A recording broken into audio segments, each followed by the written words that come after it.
हिंदू लोग खाली बीजेपी में के अंदर है क्या? हिंदू हिंदू धर्म कोई बीजेपी की कोई पैटेंटेड चीज नहीं है, ना भगवान राम है उनके पैटेंटेड चीज, और उनकी प्राइवेट लिमिटेड कंपनी नहीं है। सबसे घातक चीज ये थी कि जो निमंत्रण पत्र दे रहे थे वो आरएसएस के लोग थे। आरएसएस के लोग निमंत्रण पत्र बांट रहे हैं, ये क्या मतलब हुआ? इसका मतलब दिखा रहे हैं कि हिंदू रिलीजन हमारा है, उस पर एक इंडिकेशन जाता है। और ऐसे में कोई भी गठबंधन का कोई भी दल, समझ लीजिए इंडिया अलायंस हो या फिर नॉन इंडिया अलायंस के अंदर जो अलायंस में नहीं है, वो भी लोग आना पसंद नहीं करेंगे। जैसे कोई भी अगर चंद्रशेखर की बात करते हैं, चंद्रशेखर आजाद की बात, वो भी लोग नहीं आएंगे। हमारे आराध्य देव है भगवान राम। हम सोते हैं तो उनको याद करते हैं, उठते हैं तो उनको भगवान को याद करते हैं। आप क्या हम कोई बात कहते हैं, डिफरेंट पॉइंट ऑफ व्यू कहते हैं, तो ये लोग कहते हैं नकली हिंदू है। क्या हम नकली हिंदू है भैया? जिसने भगवा पहन लिया क्या वो हिंदू है? मैंने नहीं पहना तो मैं नहीं हूँ क्या? भगवान मेरे उससे ज्यादा कहीं है, क्लोज है मेरे अंदर। किसी पार्टी के हेड को क्यों बुला रहे हो उसके अंदर? बुलाना नहीं चाहिए। या फिर वो जबरदस्ती जा रहे हैं, अपना कब्जा कर रखा है उन्होंने। यही महसूस होता है लोगों को, उन्होंने अपना कब्जा कर लिया इस पे।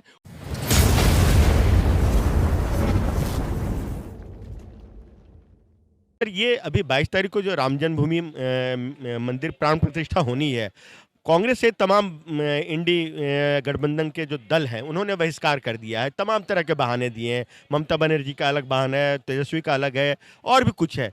तो अब उनके जो जूनियर लेयर के जो नेता हैं उनके लिए ये धर्म संकट की स्थिति आ गई है कि वो कह रहे हैं कि हम जनता में जाकर के क्या जवाब दें उनको।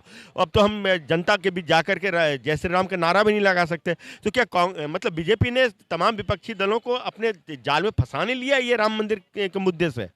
देखिए, बात ये वो क्यों नहीं जा रहे हैं, ये बहुत इंपॉर्टेंट चीज़ है, लेकिन ये काफ़ी इंपॉर्टेंट सवाल है।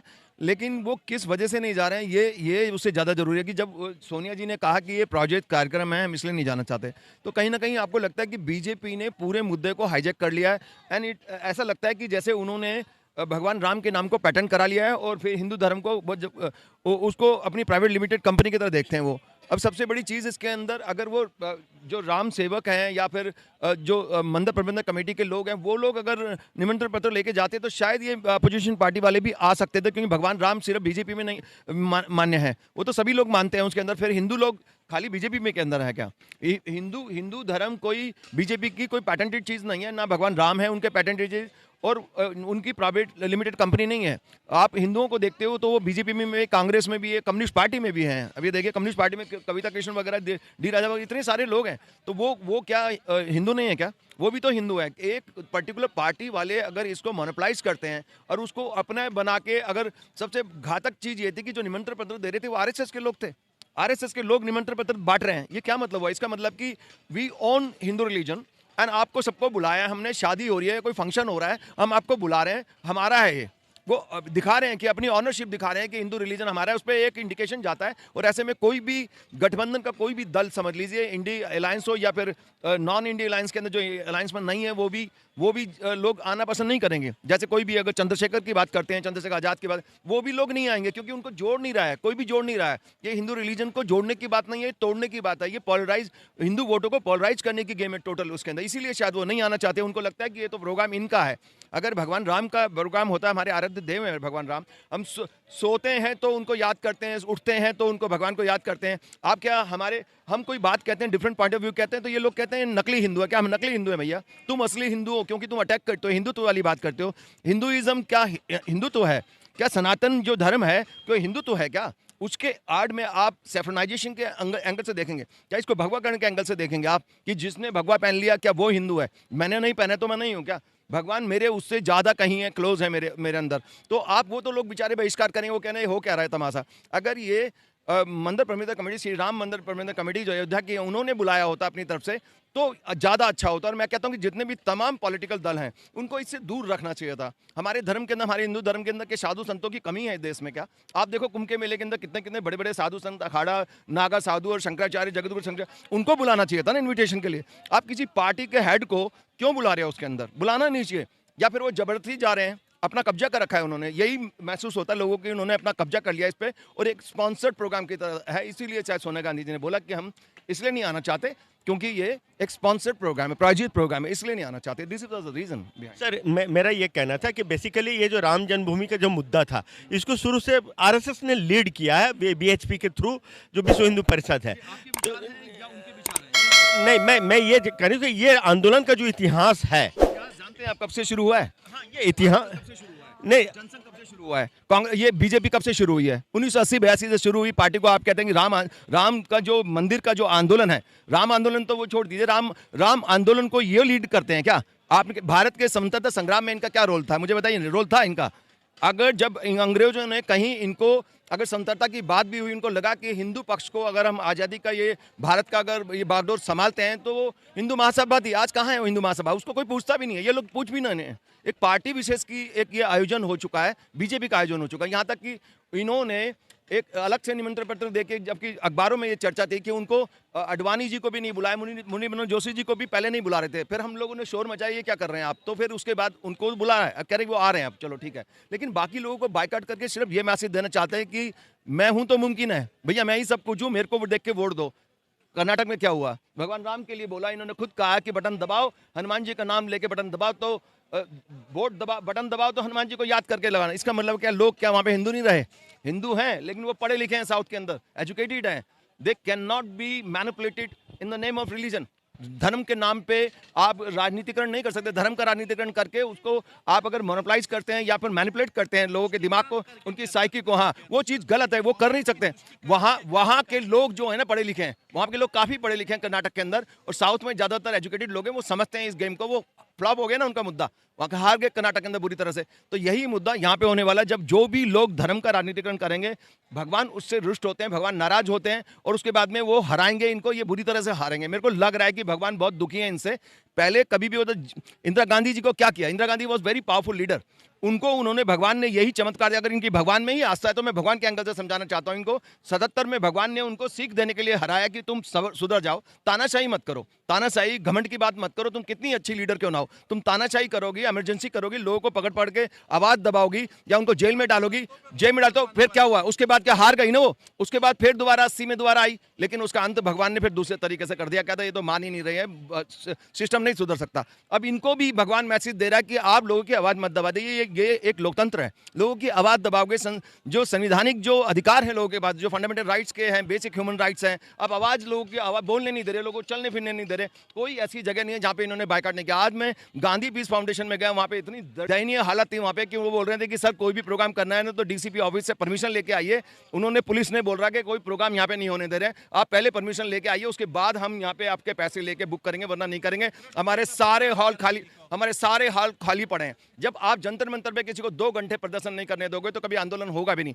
इसका मतलब आप ये तानाशाही कर रहे हैं ना कि you want to stop this movement. जो लोगों का दिमाग है, लोकतंत्र की बात करते हैं, उनकी आवाज दबाओगे, आप सोचोगे आपके खिलाफ कभी भी आंदोलन नहीं होगा, और आप जय श्री राम बोलोगे, मंदिर का इनॉग्रेशन करोगे, और पाकिस्तान इंडिया की, उसकी चाइना की बात करोगे, तो ये बस देशभक्ति और ये हिंदुज्म के उसके ऊपर आप जीत जाओगे। लेकिन भगवान कुछ और चाहता है। आपको मैं यही कहता हूं कि अगर देखिए विपक्षी दलों को मत देखिए कि वो क्या सोचते हैं। एग्जैक्टली ये है कि हकीकत के अंदर हमारे धर्म में बहुत सारे संत गुरु हैं, जगत गुरु शंकराचार्य हैं, उनसे इनॉग्रेशन करा लीजिए। आप कोई भी अगर आपको नहीं मिला तो आप चाहे जनता कुछ भी कहती है। बागेश्वर धाम के जो वो संत हैं धीरेन्द्र शास्त्री जी, वो भोले वाले से संत है, वो भी भगवान राम के संत हैं, भगवान राम को मानते हैं, भगत है बहुत बड़े, उनसे करवा लो यार इनॉग्रेशन। अभी देखो योगी जी तो खैर पॉलिटिकल हो गए, वरना वो भी एक संत है, उनसे भी कराया जा सकता था, लेकिन वो पॉलिटिकल हो गए। अब पॉलिटिकल लीडर्स को दूर रखो, सभी पार्टी के। कोई किसने बुलाया, किसने स्वीकार करा निमंत्रण, इसकी जरूरत नहीं है ना। भगवान राम हमारे सबके आराध्य देव हैं, हमें सबको अधिकार है। अब ऐसे लग रहा है कि ये बीजेपी का प्रोग्राम है, हम जाएंगे लड़ाई हो जाएगी, झगड़ा हो जाएगा, हम क्यों जाए? तो इसलिए डर रहे हैं लोग, दूर हो रहे हैं। आपने देखा होगा कि यही वही लोग हैं जो सरदार वल्लभ भाई पटेल, जो हमारे स्वतंत्रता संग्राम के इतने बड़े वो रहे हैं, उन्होंने कितना बलिदान दिया, कितना सेक्रीफाइस किया, बहुत कुछ काम किया हमारे देश के लिए। लेकिन अंत में इन्होंने क्या करा, एक तरफ मूर्ति बनाई, दिखावा करने के लिए, एक प्रायोजित इवेंट करने के लिए, दुनिया को दिखाने के लिए, विश्व गुरु की अपनी वो क्षमता दिखाने चाहते हैं। At the same time Narendra Modi stadium बना दिया उन्होंने, उनके नाम हटा के, सरदार वल्लभ भाई पटेल का हटा के। इसका मतलब यू डोंट केयर कि भगवान को, हमारे कितने बड़े जो हमारे फ्रीडम फाइटर थे, सरदार पटेल कौन थे? वो कांग्रेस के नेता थे। गांधी जी भी कांग्रेस नहीं, उन्होंने सबको हाईजैक कर लिया, सबके जितने भी सिंबल्स थे कांग्रेस के पास छीन लिया। उनके पास, कांग्रेस के पास लीडरशिप नहीं है, वो अपने बंदों को नहीं बचा पा रही है, ये यूज कर रहे हैं सबके बंदों को। और सारे के सारे जो सिंबल्स थे, जो फ्रीडम के, जो भी अच्छे अच्छे जिनकी वजह से जीता जा सकता है, वोट आ सकते हैं, उन सबको उन्होंने चुरा लिया बीजेपी ने, और वो तमाशा देख रही है। तो ये लोग, ये नहीं है कि बीजेपी के लोगों का कोई देशभक्ति है, देशभक्ति नहीं है, ना भगवान राम की भक्ति है। अगर भगवान राम की भक्ति होती है सच्चे दिल से, भगवान राम भगवान विष्णु के 10 अवतार में से आते हैं, वो त्याग के देवता हैं, उन्होंने त्याग किया हमेशा। वो योगी हैं, भोगी नहीं हैं। ये लोग तो इंद्रियों के जाल में फंसे हुए, सारे के सारे भगवान शिव की पूजा करते हैं, वहां पे भोग मिलता है, भोग विलास अयाज जो मर्जी कर लो, भगवान भोलेनाथ दे देते हैं, जाओ। जितने भी असुर थे, भस्मासुर, महिषासुर, रावण, हिरण्यकशिपु, सारे के सब ने भगवान शिव की आराधना की, बड़ी बड़े शक्तियां प्रदान की, सब कुछ ले लिया उन्होंने आशीर्वाद। लेकिन अंत क्या हुआ?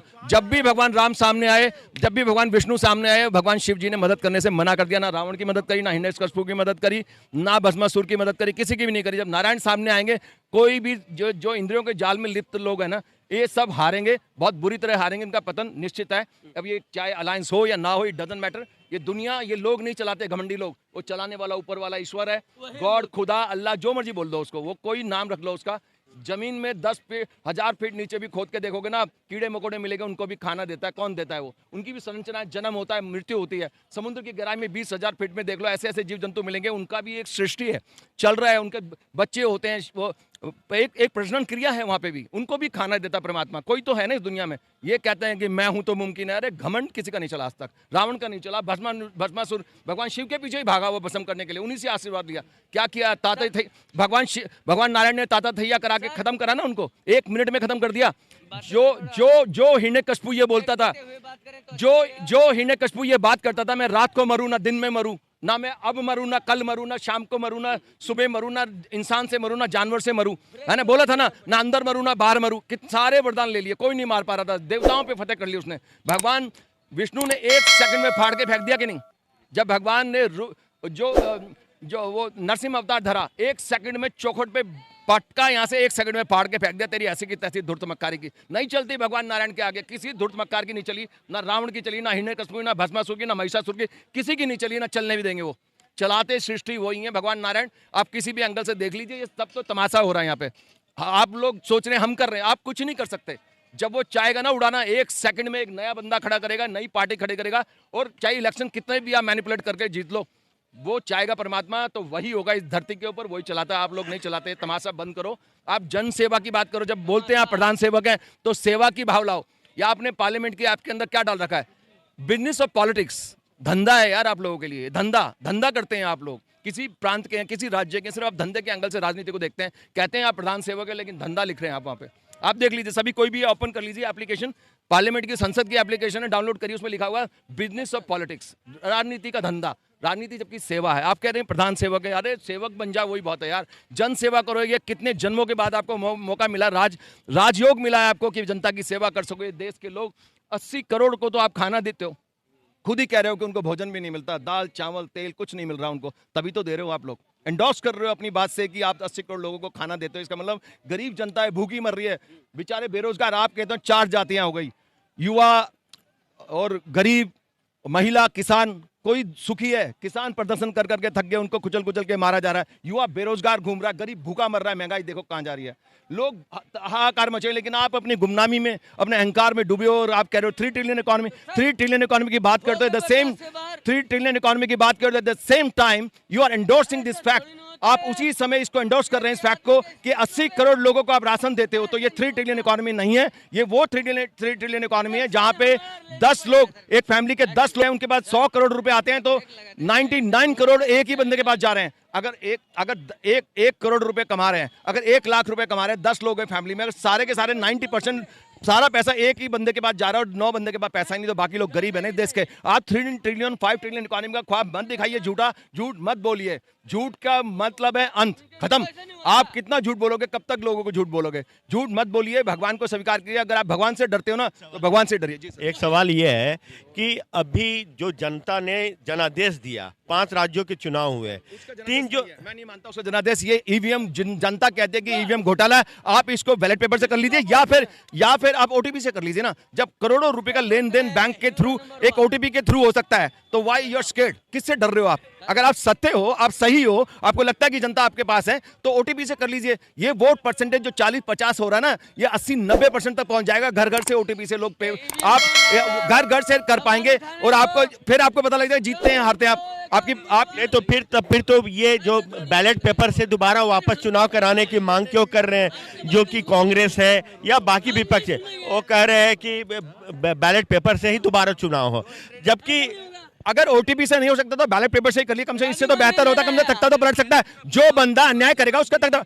अगर सुनिए, अगर बैलेट पेपर से डर क्यों लग रहा है बीजेपी को? अगर आप सही हैं, अगर आप ईमानदार हैं, अगर आप भक्त हैं भगवान के, अगर आप देशभक्त हैं, अपने आप को इतना बड़ा भारत माता की जय बोलते हैं, इतने जोर से बोलते हो, मैं भी मानता हूं, हो सकता है भक्त हो, वो बात सच्चाई पता लग जाएगी, बैलेट पेपर से करा लीजिए ना, डरते क्यों? आपके लोग अटैक क्यों करते हैं जो बैलेट पेपर की बात करते हैं? आप क्यों जनता को बोलते हो कि आक्रामक होके आप हमला कीजिए लोगों पे? मोदी जी के बयान थे ये, मोदी जी ने कहा कि अपने लोगों के, कि आप ये नहीं बोला कि जनता की बात सुनो, उसके अंदर कुछ सच्चाई हो सकती है, हम अपने में करेक्शन कर सकते हैं, हम बेटर एक शासक बन सकते हैं, लेकिन उसकी बजाय उन्होंने बोला आक्रामक करो। मैं आई वाज शॉक्ड।